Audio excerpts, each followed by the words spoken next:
Good afternoon. Welcome to Lunch with Books. My name is Sean Duffy. I'm the organizer of this program. Just want to make a few announcements before we start. First of all, our symposium is this weekend. This is the mask, and I'll show you better what that looks like here in a second. So yeah, it is Walter Reuther's birthday, so we will be talking about Mr. Reuther in just a minute, and we'll stay tuned after the program because we'll be showing our video tribute to Walter Reuther.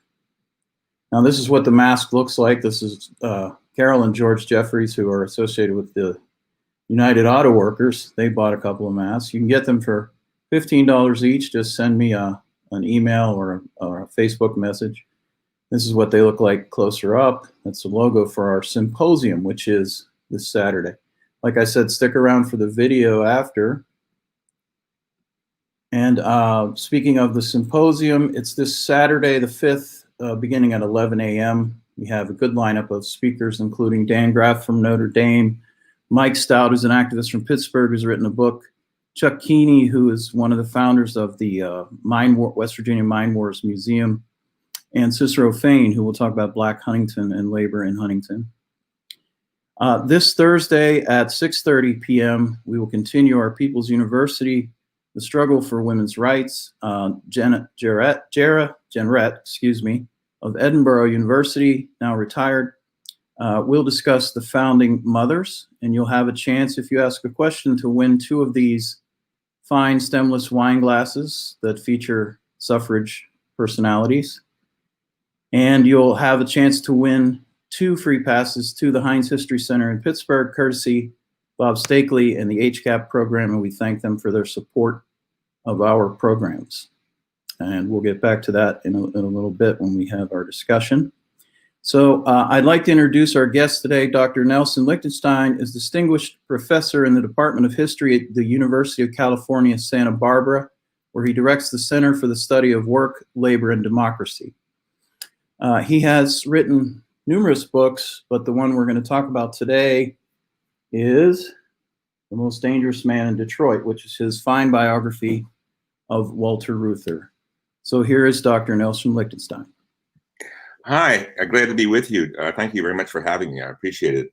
Well, today is the birthday of Walter Reuther, and he was born in 1907, right there in Wheeling, West Virginia. And he came out of a family of German socialists, immigrant socialists. His father was an immigrant, and working class.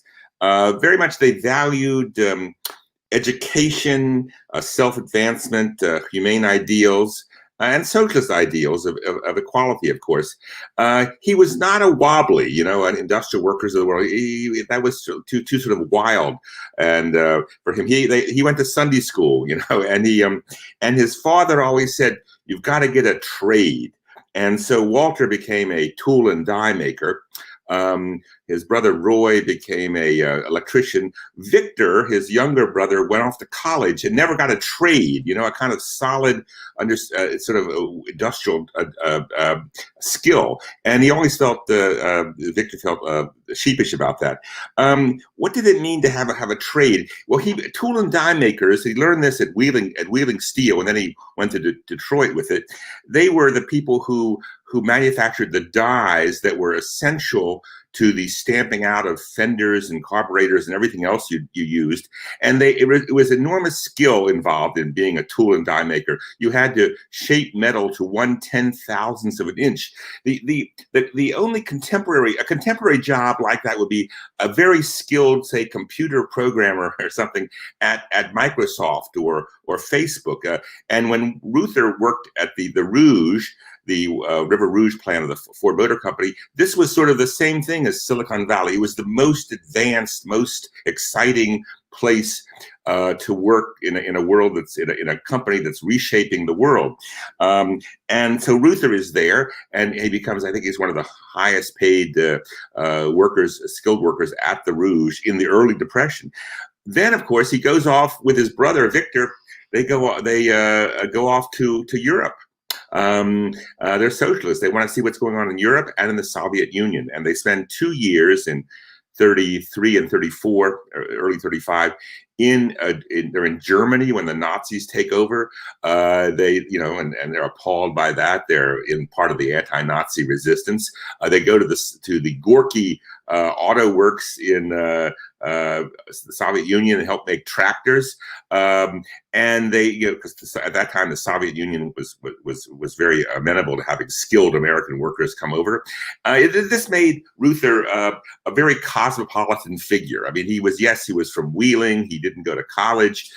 He was a worker, but he'd seen the world, and he knew about ideologies and knew about what was going on. So Reuther had that combination of kind of a grounded American skill and also a very sophisticated sense of what's going on in the world. I should say that his tool and die making it helped shape. Well, his personality was there to begin with, but it helped shape him. He always had the sense. And this was true of the whole cohort of skilled workers in the auto industry.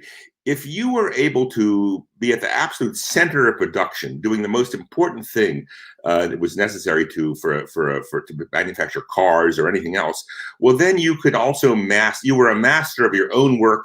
You could master society. You could reshape society. You could plan it. You could manipulate it. You could make it something that was amenable to your ideals. I mean, tool and die makers you had to plan things in advance, exactly how you were going to make the die. And foremen, they would show up once a month and say, "How you doing?"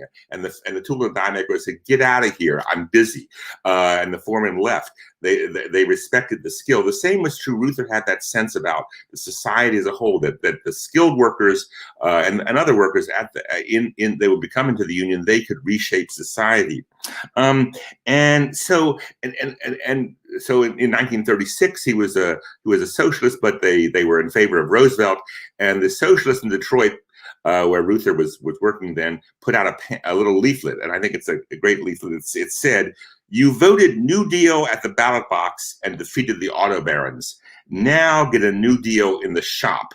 And I think that expresses the sort of the relationship between politics on the one side and unionism on the other. And it went the other way as well. You created a strong union in the shop. Now we're going to support politicians who support us. And that will be, of course, the case for the UAW during its heyday in the next 20, 30, 40 years. Reuther's greatest influence came in the 1940s. And he burst on the scene, the national scene, in 1940 and 41 with his famous 500 planes a day plan. At that time, England was fighting the Nazis by itself. The Battle of Britain was going on. Spitfires and Messerschmitts were fighting over the skies of London, and the U.S. needed to, and the British needed fighters, and they needed airplanes. The American automobile industry was reluctant to convert to war production. This is before Pearl Harbor. They were making lots of money selling passenger cars for the first time in the Depression, and Reuther saw this as both a problem and an opportunity. That is, the auto industry and all great industries in America, they were not just private capitalists enterprises in which was subject to what the shareholders wanted. They were sort of social institutions. They'd been built, in part with the resources of the nation, and certainly the workers who were there had helped build them. And so Reuther's 500 planes a day plan was to sort of collectivize and socialize, not in a property way, not they weren't going to take the property of General Motors or Ford, but in terms of this problem of building airplanes fast on an assembly line basis. You would pool the skilled work, the machine tools, the factories. You'd pool them regardless of whether they were Ford or General Motors or Chrysler, and help speed plane production to help defeat the Nazis. And this was a very popular among liberals and pro-war interventionists. Eventually, much of it was put in place during the war itself. That is what happened. And when the pandemic broke here in the United States in the early spring, everyone was urging Trump to put in place the Defense Production Act, which was an act passed in the late 1940s, which was in fact sort of based on the ideas of Reuther. That is, we should pool and collectivize production when we have a national crisis. And of course, that became a controversy because Trump didn't want to do that. Reuther, he by the 40s he drops his sort of explicitly socialist label, but really the ideas of his kind of variety of well thought out, planned socialist ideas, collectivist ideas carry on, and the UAW comes to embody that. And when he finally becomes there's a very bitter faction fight inside the UAW, in which Reuther leads a collection, a faction composed of some socialists, some clearly anti-communists, some other Democrats, and then his opponents tended to be a little bit more on the communists supported them, but they weren't communists, but it was just a faction fight. It had some meaning, had some political meaning. I don't want to get into that right now, but anyway, when Reuther finally takes over the union, and wins a great victory, a very democratic victory, in 1946 and 47, he gives a speech. He said, "The UAW is the vanguard in America." The vanguard in America, meaning that the ideas that this union puts forward, not just at the bargaining table and collective bargaining, but for the whole nation as a whole, when it came to planning, to wage and prices, to Social Security, to medical care, the UAW would be in the lead. And I have to say, this word vanguard, as you know, has a kind of slightly Leninist flavor to it, the Vanguard Party. And that was not an accident that Reuther used that phrase, the vanguard in America. And the UAW was the vanguard in America during the heyday of its power in the 40s and 1950s and even into the 60s. One of the most another indication of Reuther's and the people, I should say this, Reuther wasn't just Reuther alone. He was this cosmopolitan individual who brought around him a whole kind of brains trust of sophisticated people. Many of them some had gone to college, some hadn't, but out of the working class, out of sort of the immigrant community, the people gravitated to the UAW because of the excitement and the sense, well, power and intellect together, is exciting. And so in 1945 and 46, Reuther leads a strike against General Motors. And it wasn't just an ordinary strike. It was a strike which was designed to reshape the political economy of the country. I mean, General Motors had been making a lot of money during the war. Many, many, many of its factories, this was true for all industry, had been built with U.S. government dollars. About a third of all plant and equipment in the U.S. during the war had been paid for by the government. They were, and now GM was, owned that stuff. And so Reuther said, look, again, General Motors is not just a private company. It's a social institution at the center of the American economy, at the center of the standard living of the working class. So we demand in the GM strike, he had two major demands: open the books, meaning your profit and loss statement, your what you know about how to produce things, and your program for the future. This should be subject to political debate, to open discussion, open the books. And secondly, he demanded wage increases without price increases. That is, let's redistribute income in America more to the working class and against the capitalists. You're making money. You made lots of money in the World War II. In the future, let's redistribute income in a more egalitarian fashion. And this was a very advanced and socially progressive campaign. And the strike lasted 3 months. It didn't quite succeed. That is, there was an inflationary spiral after World War II, but it set down a marker that I think was that clearly made the UAW and Reuther the sort of the leaders of progressive America in that period.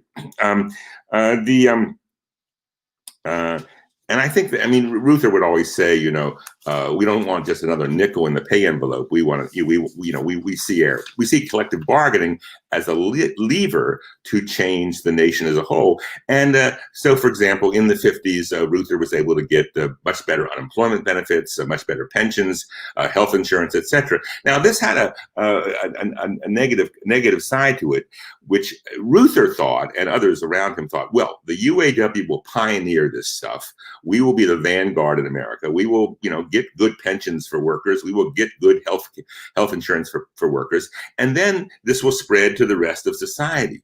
But what happened was, with the sort of the stagnation in the growth of the trade union movement and the shift to the right in the Cold War, these better wages, better benefits were kind of consigned to a just one segment of the society, the organized working class, steel workers, auto workers, rubber workers, etc. And that meant that you really got a kind of privatized welfare state. And today, of course, when company paid pensions or health insurance, this is now in sort of a crisis, and we see and currently, we're trying to make this again a kind of federal program, make this a universal rather than just dependent on where you work. But at the time, Reuther thought this was a way in which we would spread this to the rest of society in general. I should make the point here, and I think that the overall point is that strong unions, and the UAW was the best example of this, strong unions in the period from about 1941 to 1973. I mean, this was the period when the standard of living of the American working class doubled. That had never happened in the 20th century anytime. It certainly isn't happening today. And this was a tribute to the power of these unions. But I think there was but clearly by the end of the 60s, the labor had been sort of stalemated in America. We can get into that. Reuther still had, every time there was a bargaining session, every time he worked with LBJ, he had all sorts of ideas about revitalizing urban America. But really the end of the dynamic period of Reuther and Rutherism, the phrase was called Rutherism, was at hand. Reuther would die in a airplane crash in May of 1970. So he didn't live to see the problems of the 1970s and afterwards. His brother Victor did, and his brother Victor remained a radical and allied himself actually with some people inside the UAW and out of it who were opponents of the heirs of Reuther who were leading the union, and Victor did that all during the 80s and 90s. I should say that Reuther did. There's one legacy that did continue. Reuther died on a airplane trip to Black Lake in northern Michigan, where there was a UAW educational center being set up, and it's there and has lots of classes and things for auto workers and other workers in the UAW. There was another educational center that the UAW didn't actually entirely own it. It was owned by the Michigan AFL-CIO, but the UAW used it a lot. And that was at Port Huron, which was just outside Detroit. And it was all used during the 40s and 50s. Reuther thought it was kind of a recreational slum, he called it. It wasn't a very nice place. So that's why he wanted to build this better camp at Port Huron, at the Black Lake way in the north. And it was better. It's a very beautiful place. But Port Huron was the scene of the SDS radicals who met there in June of 1962 and wrote the Port Huron Statement. And in some ways, this was the best tribute to Reuther, because they were really writing a program for America with, I think, with many Reutherite ideas in it, but which would be adopted and carried out by a new generation of radicals. And that was something that Reuther was always interested in. So I'll stop now, and I welcome any questions or anything of that sort you might have. Thank you.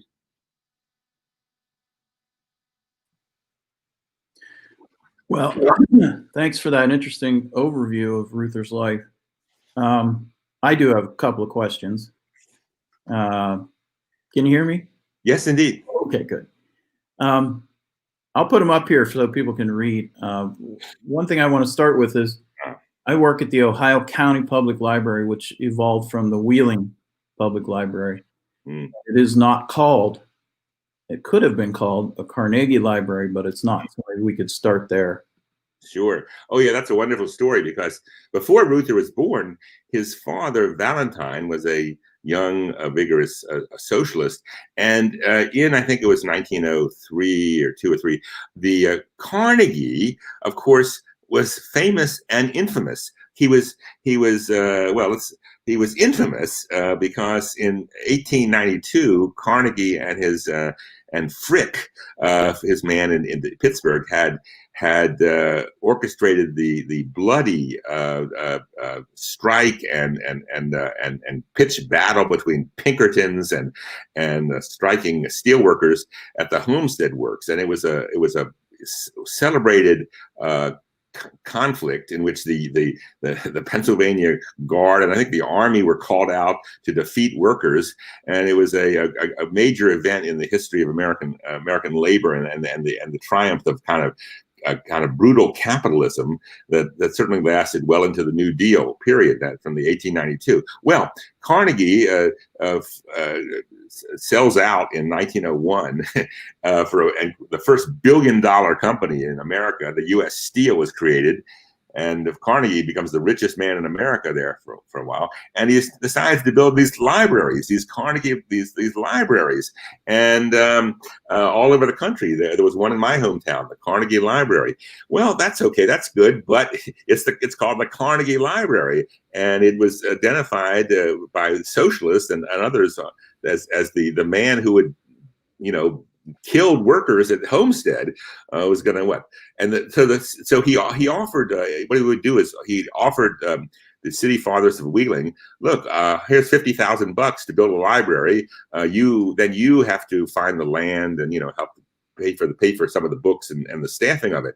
Well, it became a big kind of issue in Wheeling, because the socialists and the left said, wait, we don't want a library with the name of this murderer of workers on it. I think that's one of the slogans was, where in God's green earth can is there any place that Carnegie can't get a monument to his money? So Valentine Reuther soapbox around the town. It became a big issue.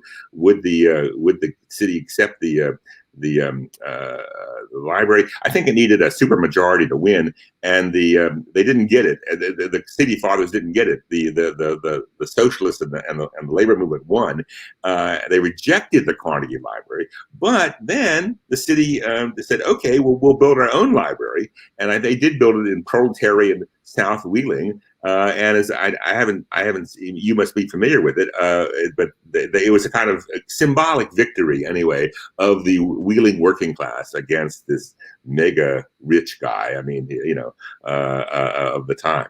Yeah, it was, and Valentine was very proud of that, and he told that to his kids, and it became a legendary event in Wheeling history. Yeah, I love to hear the story. I can never hear it enough. Yeah.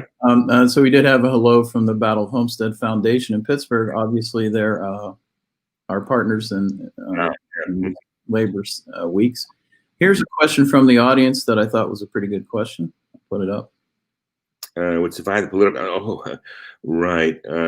Well, actually, of course, he in the 1950s, I mean, boy, the McCarthyism and the Cold War and socialism was, Reuther. What Reuther would say, he would never he would say, well, I'm working now through the Democratic Party, but I'm in favor of a many reforms. I'm in favor of a more equitable society. He never repudiated his ideas. He didn't call them socialist in the 1950s, but he was certainly there. And by the way, when the civil rights movement began, I mean, Reuther had a somewhat ambiguous. He was, of course, supporting it in many formal ways of the civil rights movement. He went to the South. He provided money for King and others during some of the demonstrations. But he thought that the civil rights movement would transform the South, and therefore you would finally be able to have a kind of social democratic America with states like Alabama and Mississippi being liberal bastions rather than conservative. He didn't see the shift of the intransigence of whites in the South and their shift to the Republican Party. I don't think, I've never, on social media and things of that sort. Well, actually, I think Reuther would have actually flourished, and I'll tell you why. He and his friends, he and his it wasn't always just him. As I say, he always brought sophisticated and intelligent people around him. It was never him alone. He was very adept in the 40s and 50s of using radio. Using television, in fact, the UAW had a very popular radio program called Shift Break, where some of Reuther's people and himself would get on the radio, and they would, it was called Shift Break. You would go and, when the workers were driving to work, and they had radios in their cars, and this was very sophisticated for its time.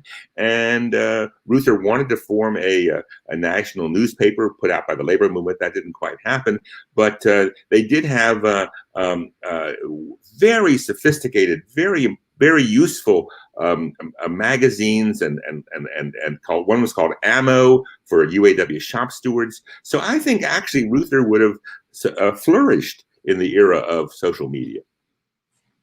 Okay. Here's another question from the audience.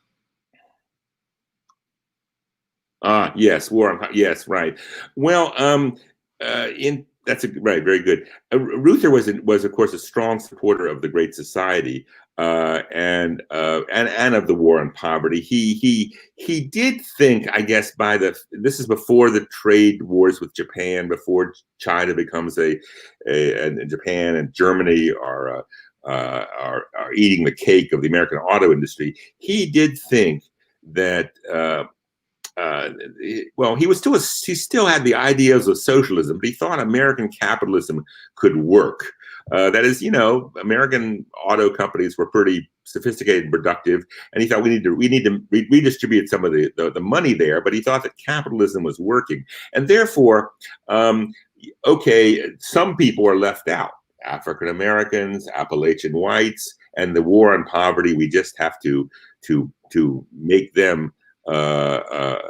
Take some of the fruits of the successful American capitalism.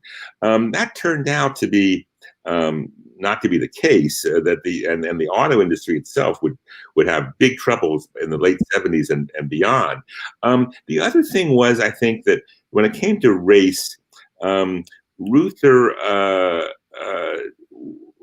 while he was formally he spoke at the March on Washington. He was one of the only one of the few. I mean, certainly the most prominent white to speak at the March on Washington, and he was very proud of that and felt gratified by that. And his union helped support the March on Washington.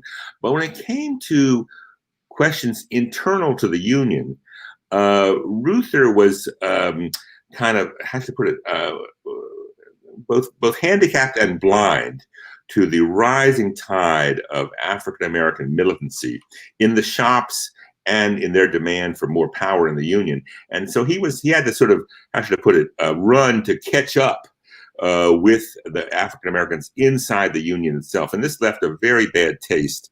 And you can still find a certain cynicism among African Americans and other people of color when it comes to the Reutherite leadership inside the UAW. I mean, they would say, "Well, look, you're marching with Chavez in Chicago, in California. You're marching with King and others in Alabama. But what about Detroit? What are you doing in Detroit?" And so that became a certain controversy there. Okay, well, while we're on the subject, I did want to show this image because it comes from our little archive in Wheeling. And Yeah. this was produced by Barry Goldwater. And so you can see automatically the association with MLK, Yeah. Humphrey. This made Reuther an extremist. Yeah. Yeah. So I thought I'd ask about that, and also the idea that he kind of had strong opposition from both the left and the right. He was a communist to the right. Yeah. He was a conservative, maybe Right. to the left. So can you just talk Yeah. about? Yeah, very good question. Reuther was, I mean, let me just on the communist question. Reuther worked closely with the communists. Maybe he was a member of the party for a year or so in the middle, just after he got back from the Soviet Union. That's sort of an open question. I'm willing to go either way. Was he a card-carrying member of the party for a year, or was he not? To me, I'm open to that. I don't think it matters that much because by the late 30s, he was part of a faction that was against the communists, and he was still a socialist, but they were against the communists themselves, and he fought them all during the 1940s and into the early 50s. But what's more interesting, actually, is Goldwater. So Goldwater is a conservative Republican, of course, and was very anti-labor. He's known as a big anti-communist. He was, but he was equally and even more so in some ways anti-labor.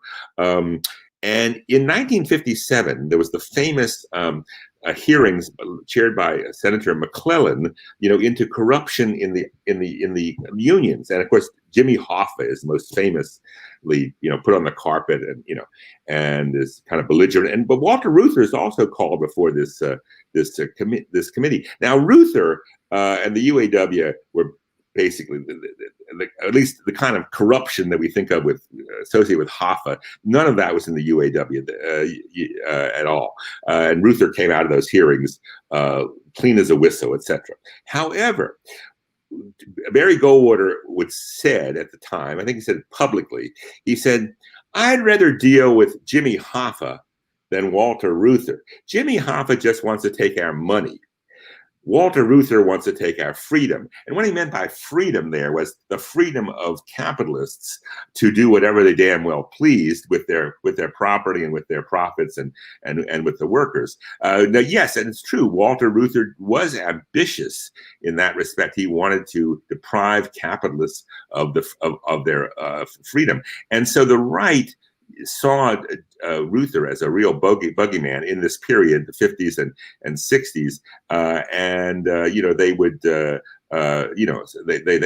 they saw the union as too powerful, and so the Goldwater would put, he had one poster, I think when he I think it was in the late 50s, in which they said defeat the Reuther slate. They had Reuther, his picture, running for every office that every Democrat wanted. I mean, because there was a sense that Reuther was manipulating the Democrats behind the back. This wasn't true at all. In fact, Reuther's power in the Democratic Party was declining. But the big labor, the idea of big labor as sort of the power behind the throne was something the right latched onto very strongly in this period. Okay, thank you. Here's a question from the current archivist at the Reuther Library in Wayne State. Oh. The answer is no. The answer is no. And there was speculation, various moments, I mean, would say, oh, Reuther especially the early 50s, late 40s, he was very popular. Oh, he should run for office. He would run for office. But in my biography of him, I make this point. Reuther was supremely ambitious politically and economically. He was ambitious, no doubt about it. But his ambition was far more profound and important than just running for office. He wanted to change the bedrock structures of society. He just getting somebody elected or himself certainly was not about to do that. He supported various kinds of candidates, in the Democratic Party, toyed with the idea of a Labor Party in the late 1940s, but he was never for himself. Did he think about political office? He thought that was not as important as the UAW becoming stronger and more powerful and bargaining and making its political weight felt, in various in state legislatures or on the national scene. So I think I'm willing to say a definitive no on that, because he was a wallflower or but because he was ambitious, he wasn't going to run for office. Very good. Here's a question from a gentleman who came to Wheeling from Michigan.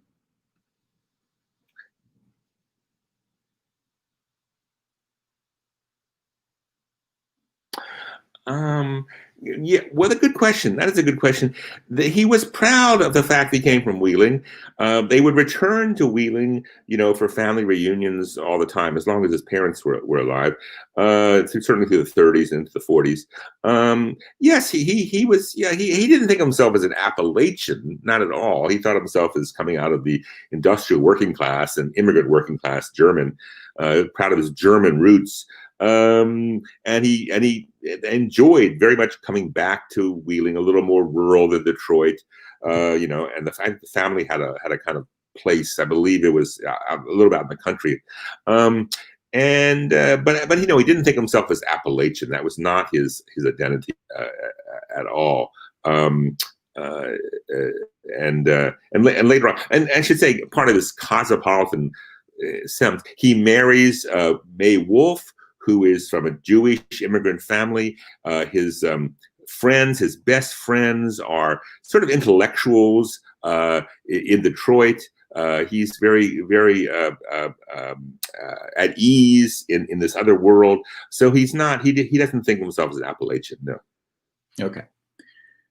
Here's another question from the Battle of Homestead. Yeah.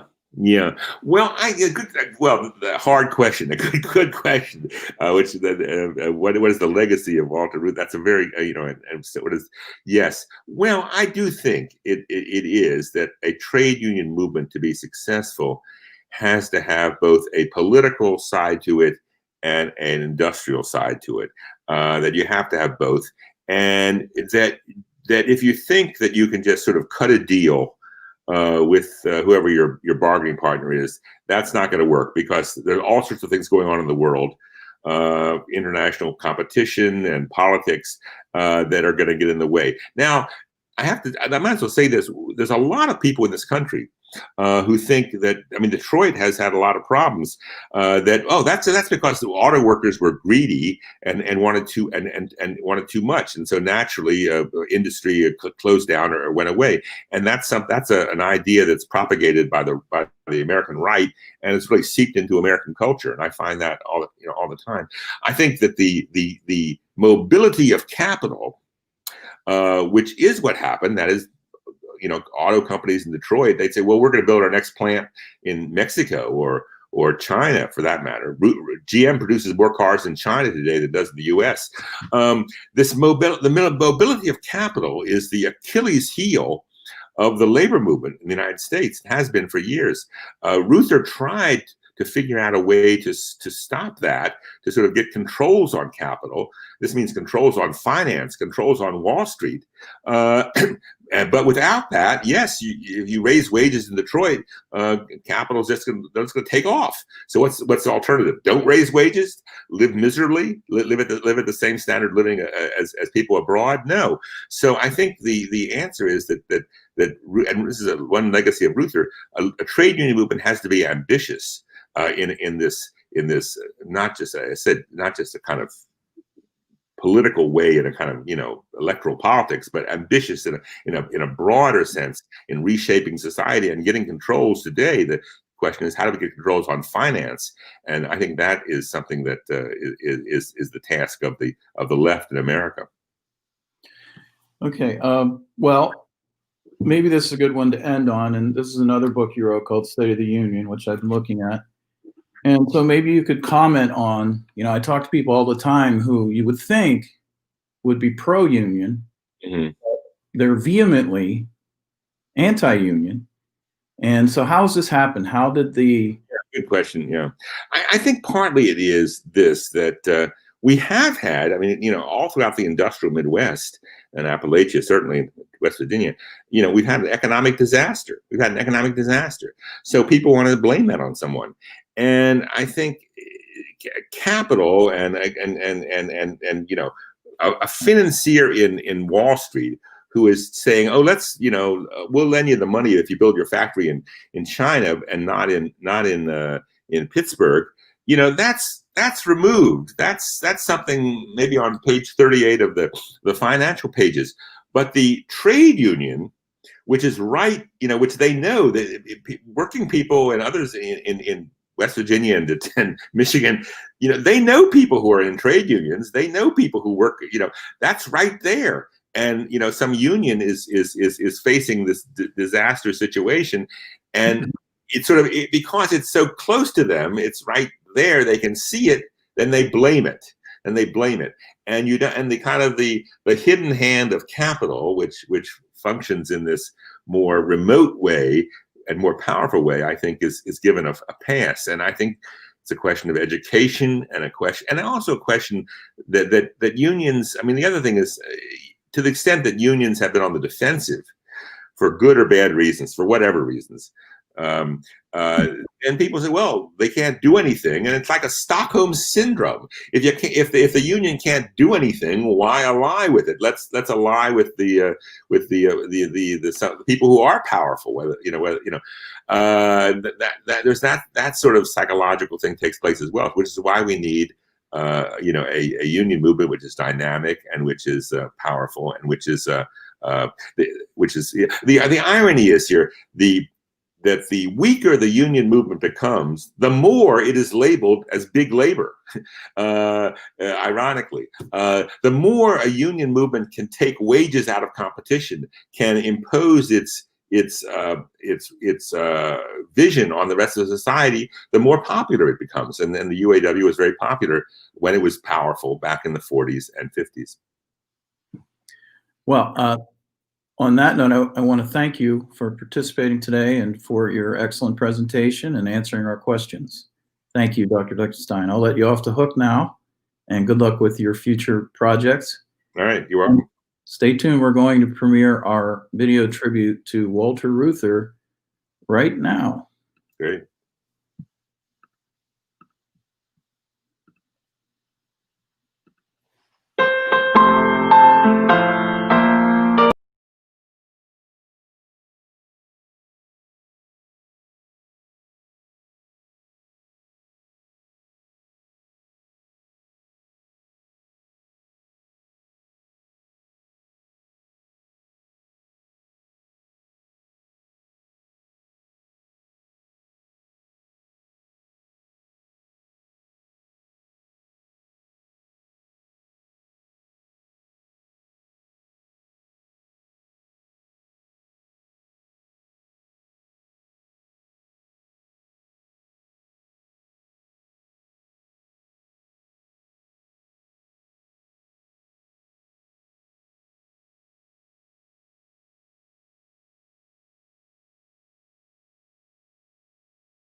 archives of the UAW. All right, I'm being told and, that our video does not have sound, so I'm sorry about that. I don't know what happened. Let me play it again from the beginning and see if we can fix that.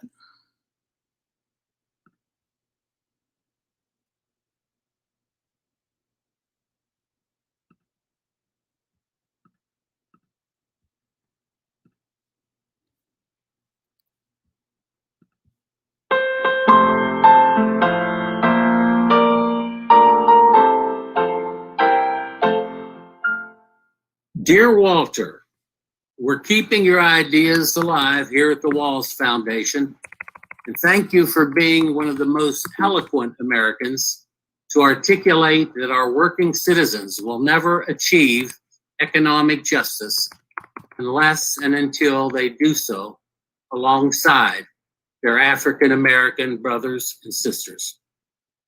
I love that you said, Black is beautiful and white is beautiful, but most beautiful of all is when Black and white march together.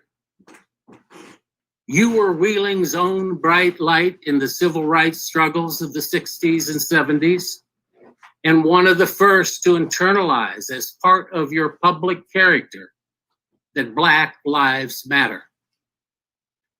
We hope that your spirit continues to infuse us all, not only in Wheeling, but across our land.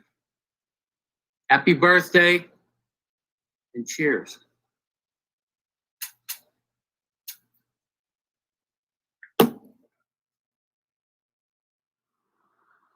Hello from Detroit at the Walter P. Reuther Library of Labor and Urban Affairs. We are the official archives of the UAW, and we have Walter Reuther's personal papers here. My name is Gavin Strassel. I am the UAW's official archivist here at the Reuther Library, and I just want to say happy birthday, Walter Reuther. As somebody who gets to work with Walter's personal papers and artifacts that, go from his early childhood all the way to his career in the UAW. I think what makes him so special is that he was connected to so many things we take for granted today and so many things that we hold as the most important causes of our times, from civil rights to, workers' rights to even things like environmentalism. His legacy is something that's really special, and here at the Reuther Library, we want to share it with the world. We have, things from that belong to him, things from the UAW. We even have this mural that used to hang in his local at Detroit's West Side, Local 174. You can see Walter right here. This is him at the Battle of the Overpass. So it's a great place. If you're ever in Detroit, please visit us. And again, happy birthday and have a great day. Dear Walter, as a young college graduate, I worked in Washington, D.C. for 2 social change organizations that you and the UAW supported: the Citizens Crusade Against Poverty and its successor, the Center for Community Change. Throughout my employment, I was guided and mentored by an amazing group of leaders closely associated with you. Your colleagues directly influenced my values, my thinking, my career. I am the person I am today due to them. So, on behalf of Dick Boone, Jack Conway, Joe Rao, Anita Curtis, Hortense Gable, I am here today in Wheeling, West Virginia, and we are wishing you a very happy birthday. Hello, everyone. This is Tom Briding, and I am at the Appalachian Institute here at Wheeling University, where I've worked since 2012. Sean asked me to say a few words about Walter Reuther for his birthday, and Walter of course, came from Wheeling, my hometown. He left at the age of 19 years old, went to Detroit to work in the Ford factory. He was a brilliant man, incredibly smart, learned so quickly, and soon his travels took him all over the world. And I believe what Walter's travels led him to understand was just how important each life is and how important economic justice is in the lives of people. People who are willing to work hard should be rewarded with a life that is comfortable, a life where they don't have hunger or starvation. And of course, Walter understood too that the way to achieve that economic justice was through solidarity. Solidarity forever. Solidarity forever. Solidarity forever. The union makes us strong. When the union's inspiration through the workers' blood shall run, there can be no power greater anywhere beneath the sun. Yet what force on earth is weaker than the feeble strength of one? The union makes us strong. Solidarity forever. Solidarity forever. Solidarity forever. The union makes us strong. It is we who plowed the prairies, built the cities where they trade, dug the mines and built the workshops, endless miles of railroad laid. Now we stand outcast and starving, mid the wonders we have made, but the union makes us strong. Solidarity forever. Solidarity forever. Solidarity forever. The union makes us strong. They have taken untold millions that they never toiled to earn, but without our brain and muscle, not a single wheel can turn. We can break their haughty power, gain our freedom when we learn that the union makes us strong. Solidarity forever. Solidarity forever. Solidarity forever. The union makes us strong. I'm Dr. David Javersack, American historian. My dissertation at West Virginia University was on the Ohio Valley Trades and Labor Assembly. And one of the early presidents in the 20th century was a man by the name of Valentine Reuther, whose son, Walter Reuther, born just before Labor Day in 1907, is Wheeling's greatest contribution to the American history. He was identified as such by none other than the Wall Street Journal. And I'm here to wish Walter a happy birthday. Would be 113. And this year, I think, is very memorable because the issues that we're dealing with in this time of pandemic, in which people are putting their lives on the line for others, is exactly what Walter Reuther did for his entire career. He put his life on the line. He was shot, he was attacked, died in a terrible plane crash, but he was an extraordinary man who did extraordinary things for everyday people. There is a quote that I think that sums up Reuther better than anything else. And that quote is this: "There is no greater calling than to serve your fellow man. There is no greater contribution than to help the weak. And there is no greater satisfaction than to have done it well. He stands as the epitome of somebody who puts the community ahead of himself. He is Wheeling's greatest contribution to American life.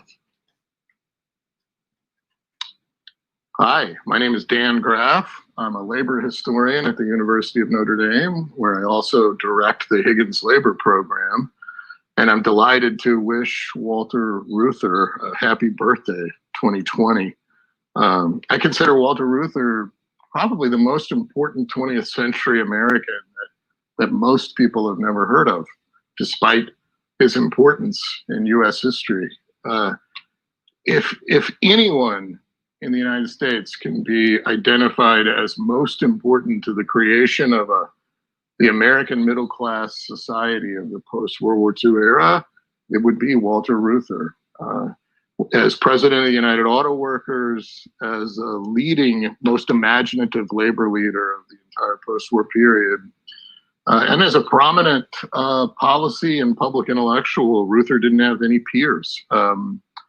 So, I just mentioned three reasons why I think he's super important. One is that under Reuther's leadership, the United Auto Workers in the post-war era, 1940s, 50s, 60s, created, no pun intended here, the Cadillac of contracts that gave workers the best wages and benefits in world history for working people, and spilled over into all other sectors. So the contracts that the UAW negotiated with General Motors, Ford, and Chrysler that provided not only good wages, but also benefits like paid vacations, pensions, as well as that protection from arbitrary dismissal or termination, really created the notion of an American middle-class job and the labor as sort of American standard of living. So we shouldn't forget how important that was. The second reason is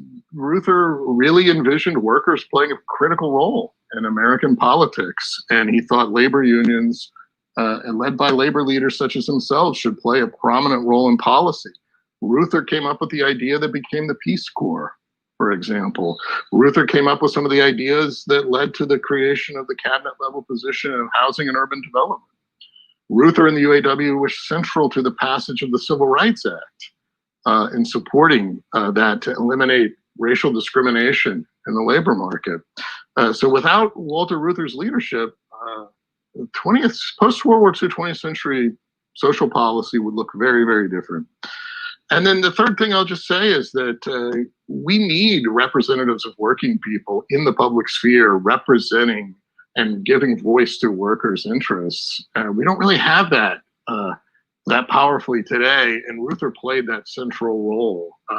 So it's a tragedy that he has largely been forgotten and dropped from American memory, because he was talking to presidents, consulting throughout the 50s and 60s. He was in the public sphere, widely covered by the press anytime he announced any kind of proposal or raised an issue about the division of labor in American society, about the ways in which the fruits of our collective labor were divided, making sure that workers had dignity at the job and in American culture more broadly. So it's just a nice honor to be able to give a shout out to Walter Reuther on his birthday and to participate in this. So thanks very much. Hi, my name is Nick Musgrave, and I'm an amateur historical writer here in Wheeling, West Virginia. And I want to extend a very special happy birthday to Mr. Walter Reuther. I am actually a Michigan native living in Wheeling, where Walter was a Wheeling native who made his career in the auto industry in Michigan. So I've always had kind of a special connection with him. We kind of would have passed ways on Route 23, I guess you could say. So happy birthday to Walter Reuther, and the fight goes on. Hi, I'm John Hare. I'm the president of the Battle of Homestead in Homestead, Pennsylvania. We are kindred spirits with all the people in Wheeling that are celebrating today through your wonderful seminars and opportunities for education. We say, happy birthday, Walter Reuther. You are a star that we study a lot when we try to learn about the labor movement and how to put forward a progressive labor movement and how to plan for the jobs that we will have in the future and the economy that we will have in the future. Happy birthday, Walter Reuther. Hi, folks. My name is Rosemary Ketchum. I am the newly elected city council person for the 3rd Ward here in Wheeling, West Virginia. And today we are celebrating the birthday of Walter Reuther. Walter is such a powerful force for West Virginia, but also has been a powerful force across the nation. And what he represents to me is the power of allyship. He cares about civil rights and social justice before this was a mainstream concept on social media and in the world. He stood on the front lines with folks like Martin Luther King fighting for social justice and racial justice, and was a true ally. And I'm so proud to be here in Wheeling, and so thankful that we have somebody representing our state in history like Walter Reuther. So happy birthday, Walter. We love you.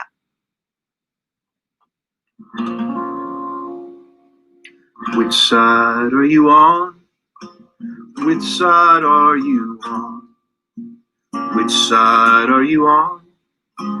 Which side are you on? They say in Harlan County there are no neutrals there. You'll either be a Union man or a thug for J.H. Blair. Which side are you on? Which side are you on? Which side are you on? Which side are you on? My daddy was a miner, and I'm a miner's son. I'll be with you, fellow workers, till this battle's won. Which side are you on? Which side are you on? Which side are you on? Which side are you on? Well, Jeffrey's here. I just want to start out by saying that I am a 38-year UAW member, and I really would like to thank Walter for everything he's done for labor and for civil rights and for the working men and women of this country. I have tried to honor Walter by being active in my union, UAW Local 2147. Also, we are active with the Lima-Troy CAP Council, and a highlight of our career has been getting the Walter Reuther Award from the Lima-Troy CAP Council. Hi, I'm Carol Jeffries, Salina, Ohio, and happy Labor Day to everybody, and happy birthday to Walter.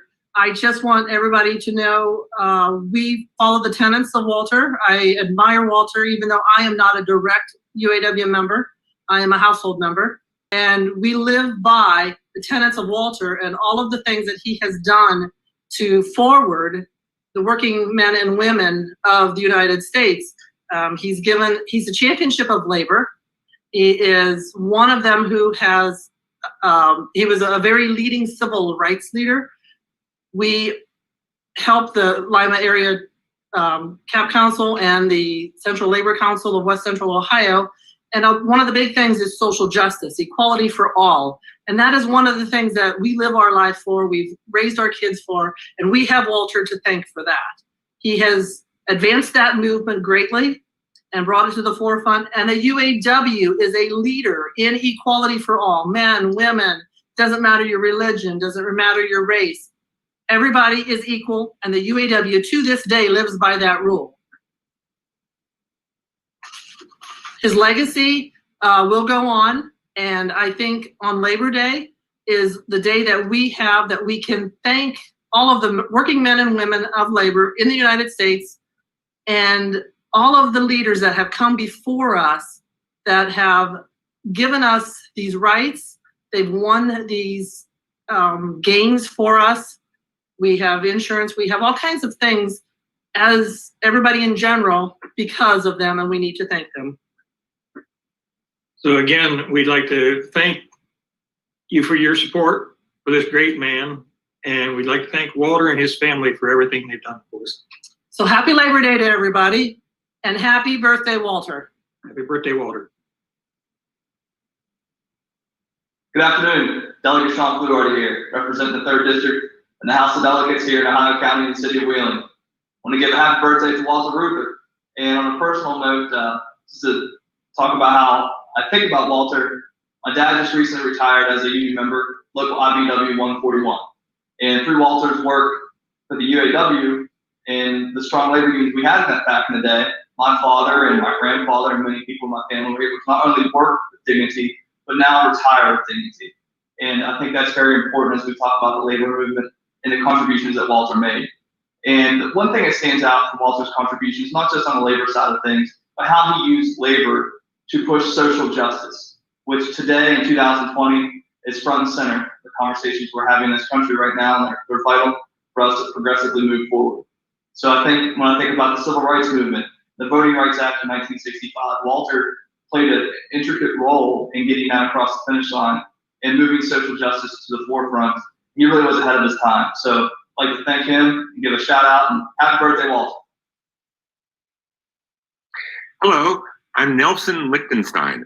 I teach history at the University of California at Santa Barbara, and I'm the author of a biography of Walter Reuther, the well-known and important trade union leader who was born in Wheeling. It's entitled Walter Reuther, the Most Dangerous Man in Detroit. Reuther was important because he led the most important union in America, the auto workers, during its most powerful and influential era, that is the 1930s and 40s and 50s. And many of the ideas that and activities that he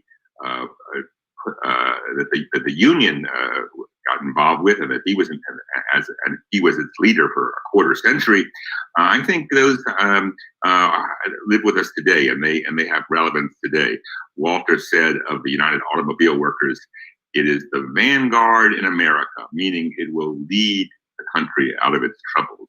I think that's still true for labor and for the trade union movement. So I want to wish Walter Reuther a happy birthday. He was born on September 1st, 1907, and he died in May of the year 1970. Hello, I'm Sasha Reuther, Victor Reuther's grandson, from here in New York City. I'm a film and TV producer, and I am here to say how grateful I am for my family and the Reuther brothers and great-grandfather Valentine and what they mean to me and to American history. You know, I think at the highest level, they dedicated their lives to the betterment of society and their fellow man. It was, I think, to them always much bigger than just the union movement or the solidarity they forged on, in the auto plants. Yes, they certainly, in the history books and most notably fought for and won unprecedented rights for workers, improving conditions and dignity on the shop floor and the workplace, fighting and negotiating and winning vacation pay and pensions and healthcare, which certainly expanded to many other industries, much wider than the auto industry and even much wider than unionized jobs in general. So that was an incredible impact and really was a large part, not them alone, but others of their generation of organizers in building the middle class in America. They also, the union movement itself and what they did specifically in the UAW fostered a tremendous sense of community being part of that union. Solidarity on and off the job, whether it would be education programs and team building and just family support in general. And then the extension of that movement was, I think both brothers, all three brothers and Walter being the leader, forging the relationship with the civil rights movement and really being a large part of the coalition of conscience. Understanding that the civil rights movement and the workers' rights movement their goals were one and the same. was about equality. And so I think that the Reuther brothers' impact on that movement specifically was financially supportive and also physically supportive. Being there, being the early organizers of the March on Washington and supplying, many of the pickets and banners there, and financial support, and bailing Dr. King out of jail multiple times, believing that this was both movements, workers and civil rights, gained from this kind of a coalition. So that was certainly a big contribution that the Reuther brothers were a part of. I think that it's interesting, these three brothers, they were very much alike, but it was their individual contributions that came together to create this incredible sort of trinity. Yes, Walter Reuther in the leadership position at the UAW, but Roy being the sort of the legislative and political action director, was about building allies in other social activist movements like Cesar Chavez and the farm workers, and also political allies like Bobby Kennedy. And then my grandfather, Victor, being first the education director and then the international director of the union, that was creating allies abroad, understanding what was happening not just with auto workers abroad, but greater union movements, India, Germany, Japan, far-reaching. So I think that that was also a very unique contribution, is having, the brothers united, that this is something that, an understanding, a trust and a bond that grew over a lifetime, it was very unlike, a lot of other partnerships and work.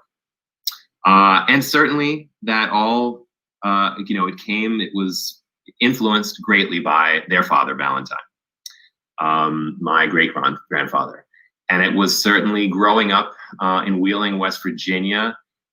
Their father was a union organizer himself, a beer wagon driver. They, having grown up in Wheeling, West Virginia, they certainly were around and witnessed the horrendous working conditions in the mining industry.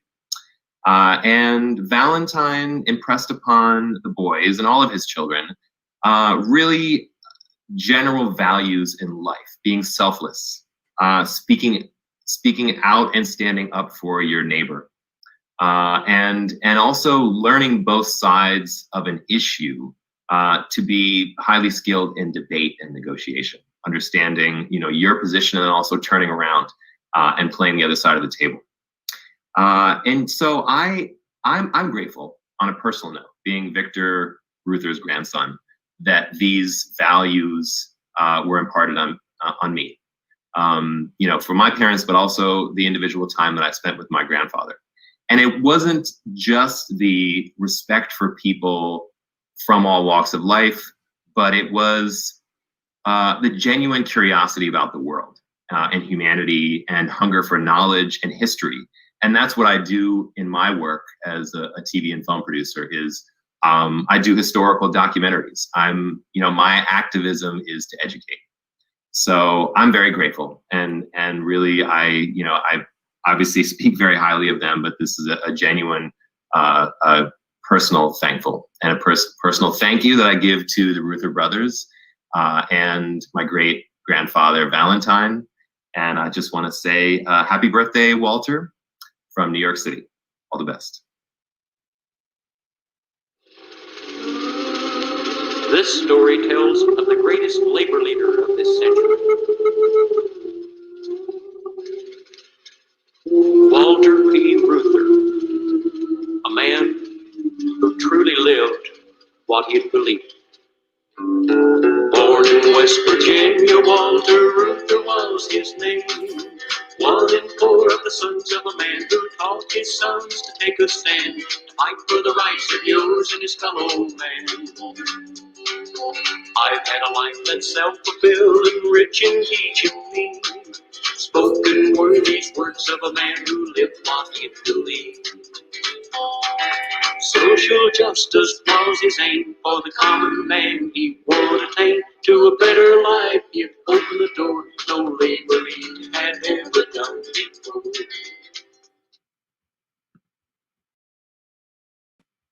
Okay, that's our video. Sorry for the trouble at the beginning. I hope you enjoyed it. And please consider joining us this Saturday for more about Walter Reuther and labor in general at our Reuther Pollock Labor History Symposium.